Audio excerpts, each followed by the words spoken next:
All right, so we're doing another follow-up. We are talking about Emma A Victorian Romance. Now, Tristan, you and I talked about this, a while ago, because we love talking about Kickstarters here, and I feel like we haven't had enough, at least within the windows of when we do Korner now, and I feel so sad because I loved when we first started talking about this a few years back, doing Keikaku Corner a few years back with Season 1.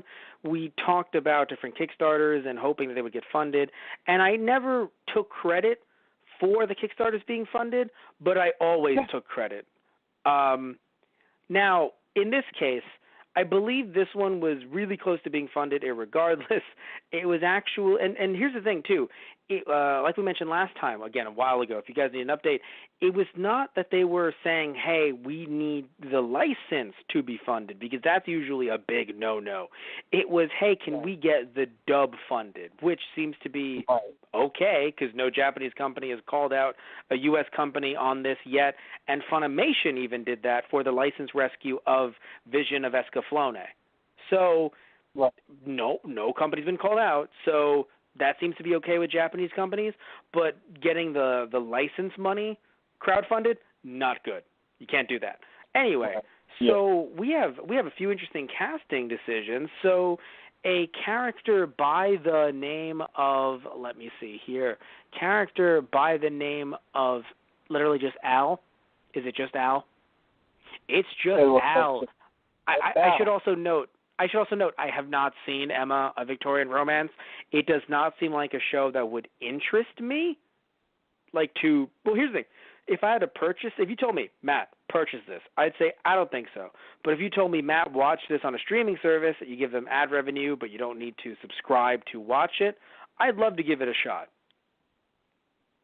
Right? But I don't know if Al is voiced what was by that? someone very near and dear to our hearts. Oh, yes, Al is someone we don't know, but I love to share a beer with, Martin Billany. And some people are like, who's Martin Billany? Little Karibo, damn it. Do your research. Little Karibo. He started it all.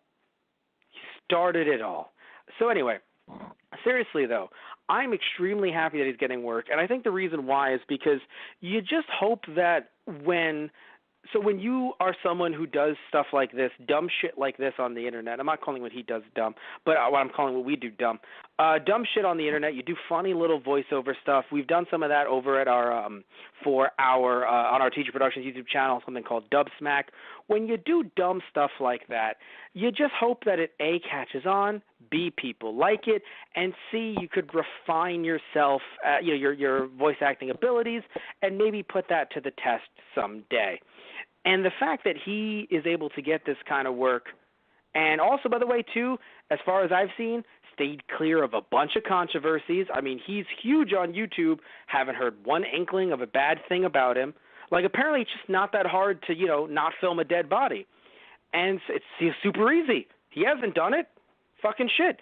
So the fact that, you have him getting this kind of work, it just feels nice. It feels good. Even though it's something that I really I don't really feel like I'd want to buy it, to be very honest with you. It's nothing against their work. It's nothing against the people who created this originally in Japan. It's just, it doesn't seem like my kind of anime.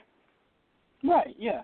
Well, that's fine. But, but I'm still happy that, like I mentioned much earlier in the opening of the podcast, it's like, I'm pretty sure this is what he recorded in New York. Because literally on Twitter, he was just like, I'm going to be in New York for like a day. Give me famous sites. And I was like, oh, shit. I was like, he's in New York? I wonder why. And then I saw this, and I was like, oh. Yeah. Unless it's recording something on Gundam The Origin, which is also, I think, being recorded in New York.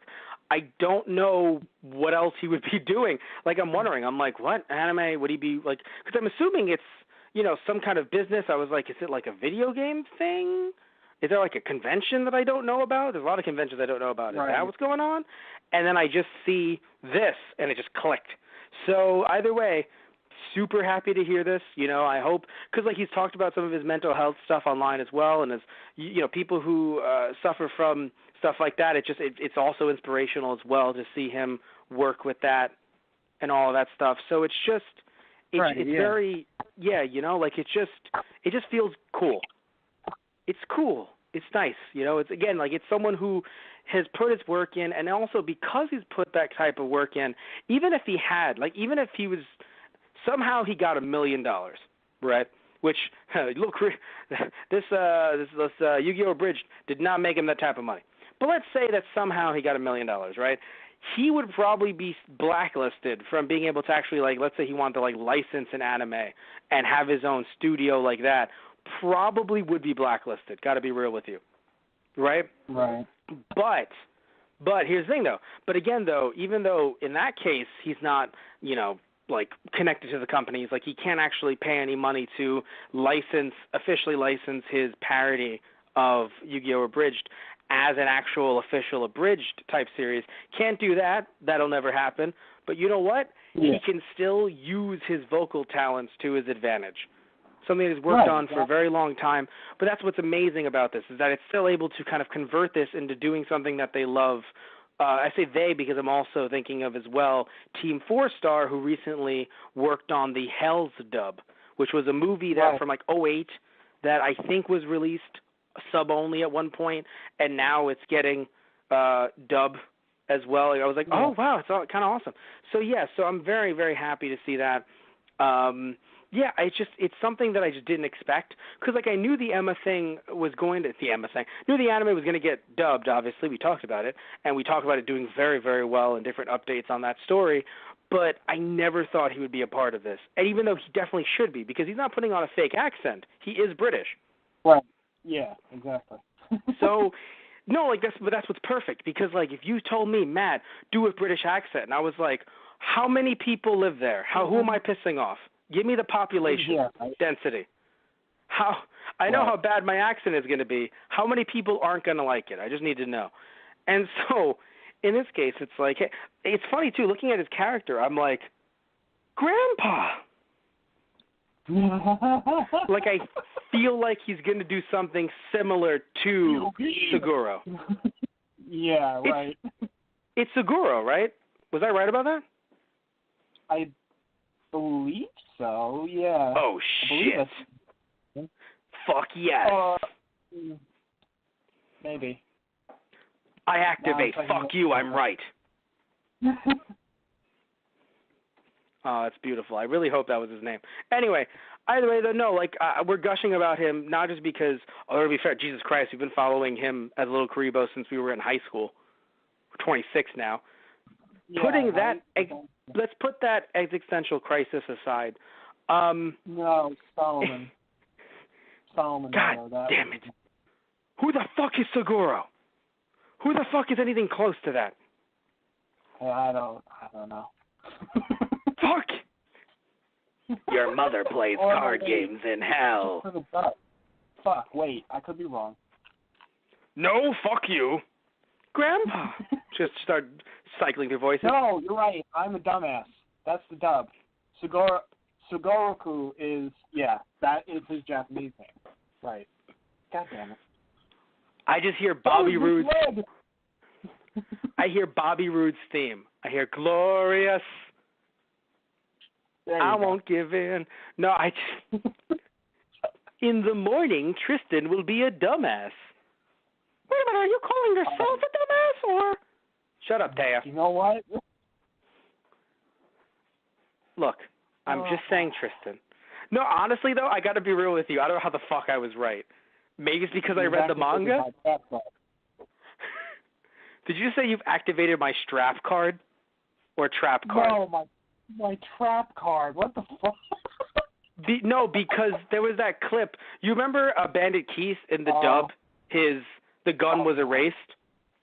Yes. Someone took a clip of him. Someone took the picture of him pointing the gun at Pegasus's head, and it was like, "You've activated my strap card." Oh my God. Anyway, but seriously though, I've been ranting about this. Let's throw the ball in your court, Tristan. How do you feel about this? I'm glad the dub is going to be made. I'm glad to see someone we know getting some work in there.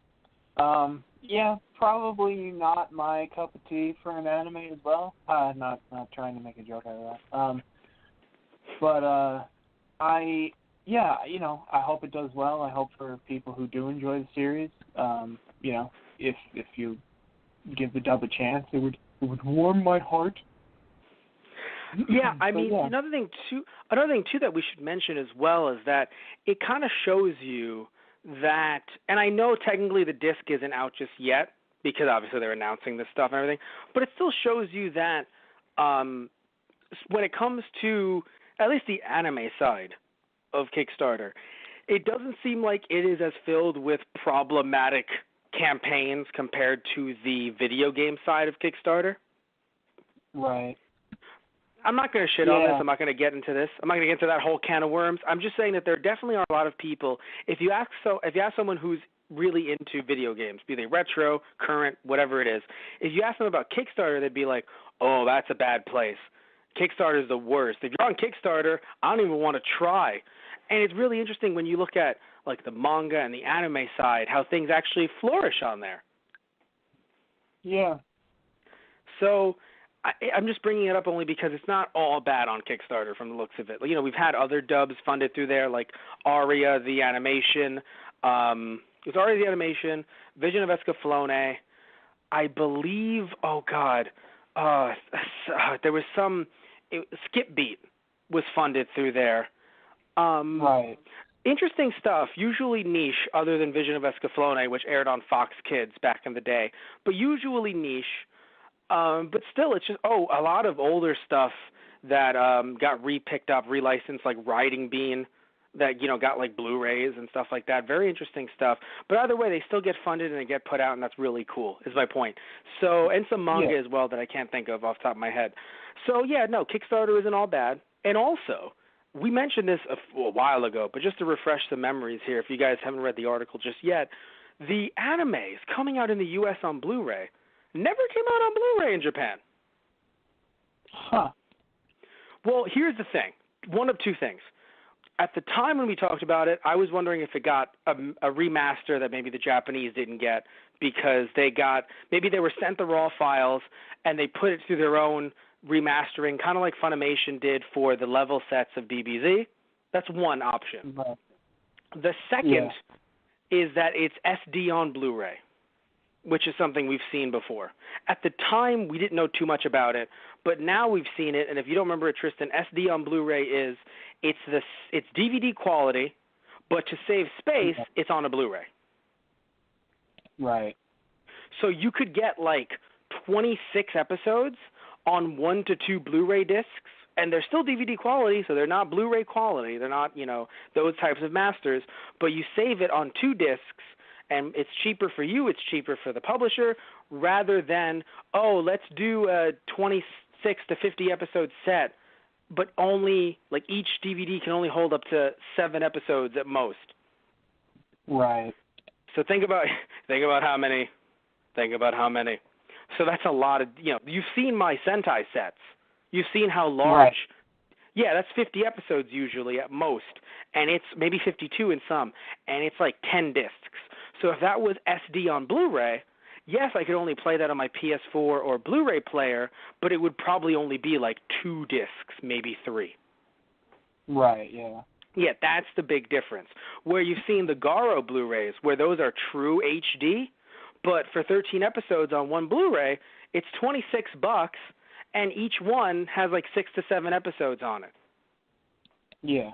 Yeah, because that's true Blu-ray. But in this case, I don't know if it's true Blu-ray, like it's true HD quality, or it's just DVD on Blu-ray. I don't know if that was confirmed or not, and that was just a speculation. Either way, though, very just interesting point to bring up as we're wrapping this one up, because when that came up originally, we were like, what? But either way, it would be nice if you took a look at it if this is your cup of tea. If it's not, that's fine. You're probably going to be in our camp. But I do want to see. I know on the Kickstarter they actually put an actual like the full episode up, not dubbed but subbed. I still want to check it out and see maybe it becomes, maybe it is. So as long as it's a certain price, because usually you buy stuff when it goes on sale, Tristan. So me too. Yeah. I do that all fucking time. So like maybe I would get it cheaper because I don't know if I would pay $60 for something if I was lukewarm into it. But yeah, right. But I would pay $30. Like I would, Because I don't know what else might be coming with it as well, any type of special features, things like that. And also, as we're wrapping this one up, we should also mention there were some more people on the cast announced as well. Let's see here. Actually, this was earlier, though. This was on May 3rd. We ended up hearing that Tara Tish will voice Vivi, who Vivi looks very important, like she is in the promotional material. Right. And much earlier, April 12th, Erica Schroeder. If it's not Erica Schroeder, I'm sorry, Erica Schroeder. Shredder? Oh, God, if I'm sorry. I'm sorry, Schroeder, if it's Shredder. Shredder, if it's Schroeder. Either way, Erica S. will voice Kelly Stonar, who Stonar seems to be an older woman. Maybe she's been working with family for years, maybe carries a dark, deep secret, or is actually a lot nicer than she may appear. I don't know. That's the funny thing, too. Since I know nothing about this, I don't know if it's going to be like Downton Abbey or if it's going to be like something much more chill and down to earth. I don't know. Like, is it Slice of Victorian Life or is it Black Butler? But we just don't know yet. Right. I shouldn't compare Black Butler to Downton Abbey. But still, Downton Abbey was very much like very dramatized. Like, it was very, like week to week people. Have you seen Downton Abbey? I don't believe so. Okay, but everyone, when it was like really popular, if it's still around, whoops, but like when it was really popular and everyone was really talking about it, it was like, you gotta watch Downton Abbey. It was like the Game of Thrones, essentially, had that treatment. Oh. Yeah. It wasn't, not the same content, but it had that treatment. Right. Yeah. Yeah.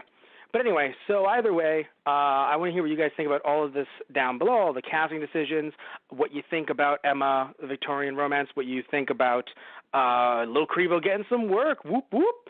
Tell us about all of this stuff down in the comment section down below.